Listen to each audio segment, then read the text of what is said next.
think the first is, depending on how well you want to do, and particularly if you're starting a company, you need to work super hard. So what does super hard mean?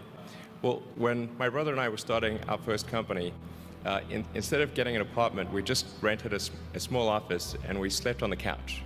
And we showered at the YMCA, and we had just one computer. So the website was up during the day, and I was coding at night.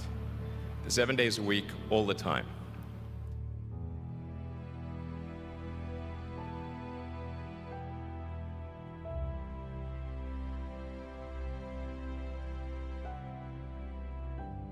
Work hard like every waking hour. That's the thing I would say particularly if you're starting a company.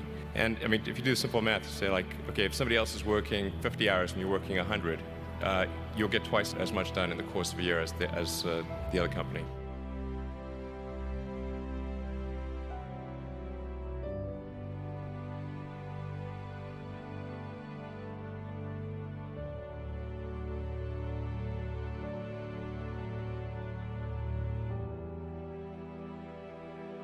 I think too is you got to make sure that whatever you're doing is a great product or service. It has to be really great. And I go back to what I was saying earlier, where if you're a new company, I mean, unless it's like some new industry or new market if it's an untapped market, then you have more ability the standard is lower for your product or service. But if you're entering anything where there's an existing marketplace against large entrenched competitors, then your product or service needs to be much better than theirs. It can't be a little bit better, because then you put yourself in the shoes of the consumer and they say, why would you buy it as a consumer? You're always going to buy the trusted brand unless there's a big difference. So a lot of times entrepreneur will come up with something which is only slightly better. And it can't just be slightly better. It's got to be a lot better.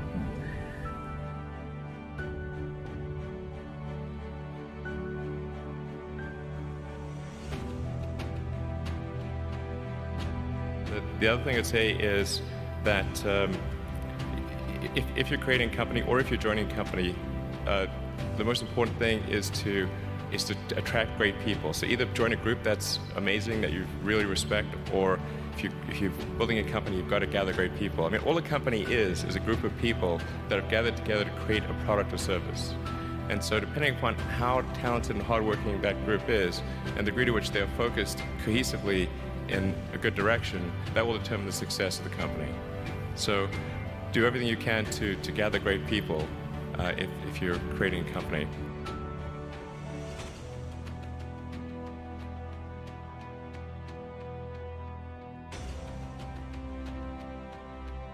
Then I'd say focus on signal over noise.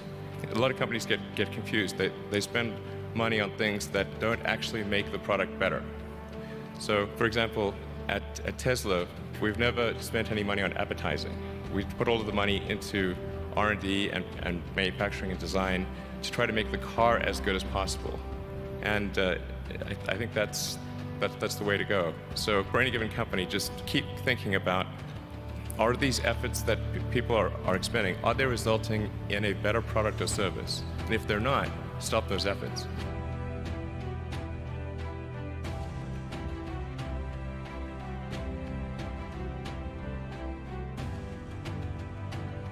And then I think that the final thing I would encourage you to do is, now is the time to take risk.